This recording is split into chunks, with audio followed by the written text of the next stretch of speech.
wanti arraaf qophaa'e har'uma kana isin bira qaqqabuutu mala. Nagaan isiniif haa ta'u akkam jirtu? Ayyaana haala kamiin dabarsaa jirtu? Irra deebii bakka keessanii jechaatii viidiyoo waa'ee ayyaana Faasiikaa kan bara 2018 wal qabate lammaffaa dhufe jechuudha. Naa bakka kanatti immoo akkuma argaa jirtan egaa yaa viidiyoo namatti akka dheeratu ofii koofis namaafis natti hin tolu natti as kanatti immoo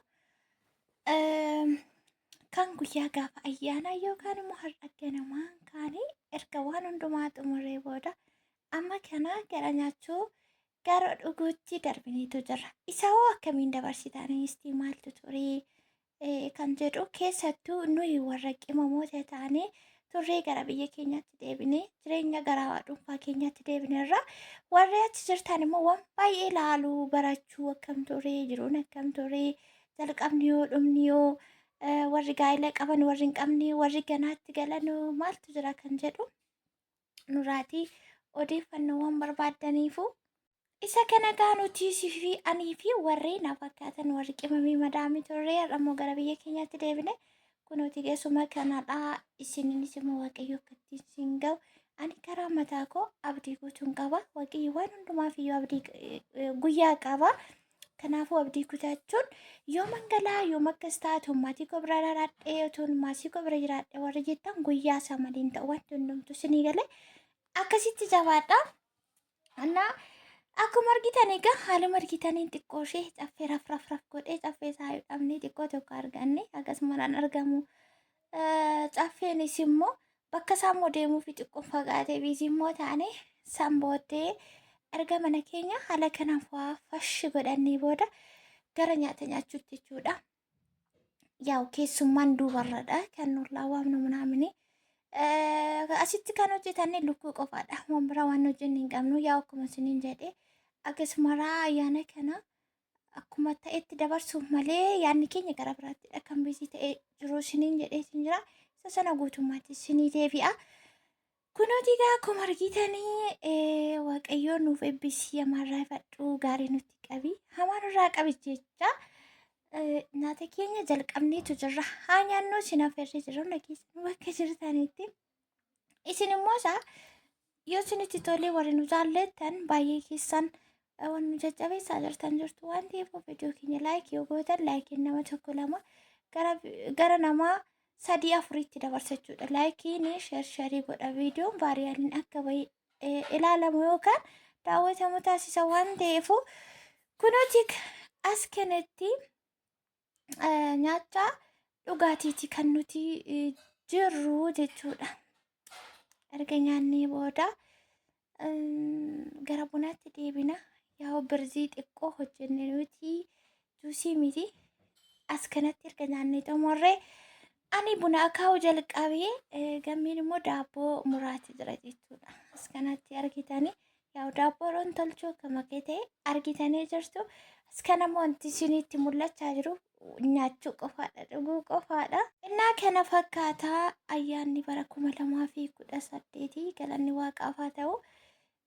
Isinis immoo seega inammarrariina baqa yoom hin jedhina wanta akkasii obsa nama fixachiisa isinii galee. Bakka nama dabaroo hundumaa cinqatii namatti fida adeemsa keessa immoo sadarkaan taane waan nama dabaru wayitti nama ofa waan ta'eef bakka wanti hundumtuu guyyaa isaa malee hin ta'u jechuun of amansiistanii haguma jirtan bakkuma jirtan haaluma jirtan keessatti of amansiisaa isiniin jechuutii barbaadeenii ani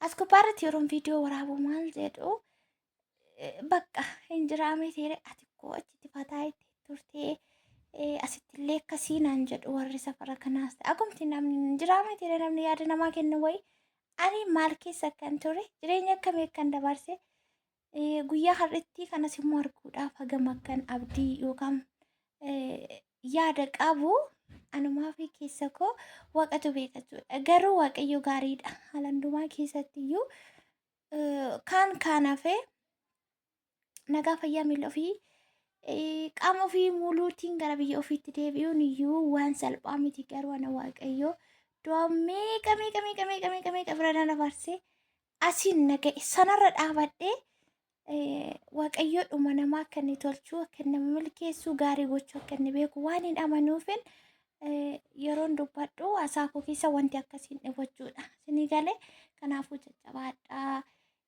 qimamochee isiniin jechuu ayyaannis barri haaraan maal ta'e kamiyyuu numa deebi'a inuma dhufa inuma darbaa jechuudha. Kana keessaa guyyaan tokko guyyaa keessanii guyyaa isinitti mana namaa keessaa baatanidha. Egaa kun akkuma argitan haala kanaanii daabboonis muramee jira. Wanti hundumtiyyuu wanti dhibe hin jiru. Galanni isaa hin badiini. Kanarraan achi garuu viidiyoo waraabuu dhiisuun hin danda'a. Maaliifi namatti dhufa keessummaatu dhufa. Buna dhugu maal jedhu waan ta'eefu isa wajjin viidiyoo waraabnu ofii keenya garuu akkasittiin teenyee takka waliin haasofnee kokkolfaa nyaachaa dhuma dhudhugaati. Jirru keessummaan keenya dhufaa jira. Bunni keenyas immoo danfaa jira. Amma kana daabboo nyaachaa jirra. Wantoota tokko tokko mudannollee qabna. Ayyaana kanarratti jechuudha mudannoo qabna. Isa mudannoos immoo yeroo itti aanu isinitti maqaa mudannoonis hin jira. Hundammoo yeroo tokkotti isinitti nama viidiyoonis immoo isinitti dheerata waan ta'eefu aga kanaatti kana fakkaataa darbarsuun keenya guyyaa ayyaana faasikaa irratti haaluma isin argaa jirtan kanadha. Gammeen ka'aa faarfanne malee gammanne malee shubbisne malee nuun hin jedhu seetanii kaanii dhukkeerraa kaasne galanni isaan badiini. Innaa akkas isiniin jennaa wacatu jira tiiviinis immoo jira yaa waan tokko tokko jira waan ta'eefu isa sana irraa miyuut godheetiin ofii koo sagalee irra keessatti galchaati jira jechuudha. Erga faarfannaa keenya xumurree booddee keessummaan keenya hin dhufu jechuudha. Warri walla yaa waamicha walirra bubbu'eera garuu hin dhufu akkasitti waan manneetu eeggachaati jirra. Akkas viidiyoo biraatiin agan deebi'ee dhufuutti lafa jirtanitti fayyaa nagaa ta'a. Isiniin jechaati warri haaraa taatan immoo sabskraabii gochuutiin gara mana keenyaatti dabalamaa isin jaallannaa isin simannaa kana fakkaata jechuudha. Walumaan keenya guyyaa irra aniyyuu reefuun irra deddeebi'ee ilaalaatti jira viidiyoo nuti waraabaa oolleyyuu. Viidiyoo kan biraanis immoo jira hin dhufna nu eega. Hin badnu isinis immoo nurraa hin badiina. Nuun irraan fatiina ishin irra jettu maal irra jettu hin jedhiina. Ilaallachaa maatii jirra. Hin sodaatiina. Hin siqiqiinaa isiniin jennaa. Haguma kana faarfachaa oolleyyuu jira. An argine nagaa ta'a. Baay baay.